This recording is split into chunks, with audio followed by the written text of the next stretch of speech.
இதுல நான் அந்த நம்ம எடுத்து வச்சிருக்கிற அவல் 1 கப் அவல் எடுத்துட்டு நல்லா நான் வந்து வாஷ் பண்ணல. அதுக்கு பதிலா நான் ஒரு நல்ல ட்ரை கிளாத் வச்சு நல்லா சுத்தம் பண்ணிட்டு அதுக்கப்புறமா நான் இந்த அவலை சேர்த்திருக்கேன். அவலும் ஜவ்வரிசியும் ஒரு 2 நிமிஷம் நான் வந்து அந்த நெய்லியே நல்ல நான் ஒரு பெரட்டி எடுத்து வச்சிட்டேன். இதை வந்து ஒரு பிளேட்ல மாத்திடுவோம். பாசி பருப்பு நம்ம வந்து வாஷ் பண்ணி வச்சிருக்கோம். அதுல தண்ணி கொஞ்சம் விட்டு வச்சிருக்கேன். அப்படியே பாசி பருப்போட கொஞ்சம் தண்ணியும் விட்டு நல்லா வேக வச்சிடலாம். அது அளவுக்கு வரைக்கும் பாசி பருப்பு வந்து வெந்து வந்துருச்சு. அரை வேக்காடு நமக்கு வெந்திருக்கு. சமயத்துல நம்ம வறுத்து வச்சிருக்கிற அவல் ஜவ்வரிசி இதையும் நம்ம இதுல சேர்த்துறதுக்கு கொஞ்சமா நான் வந்து பால் விட்டுக்கிறேன். பால் வந்து பாத்தீங்கன்னா 1.5 கப் அளவுக்கு நான் வந்து திக்கான பாலா காய்ச்சின பால் தான் நான் வந்து விட்டுருக்கேன்.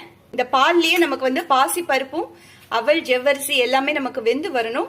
மூணுமே நமக்கு வந்து பால்ல நல்லா வெந்து வந்துடுச்சு. பக்கத்திலேயே பாத்தீங்கன்னா வெள்ளத்தை நான் வந்து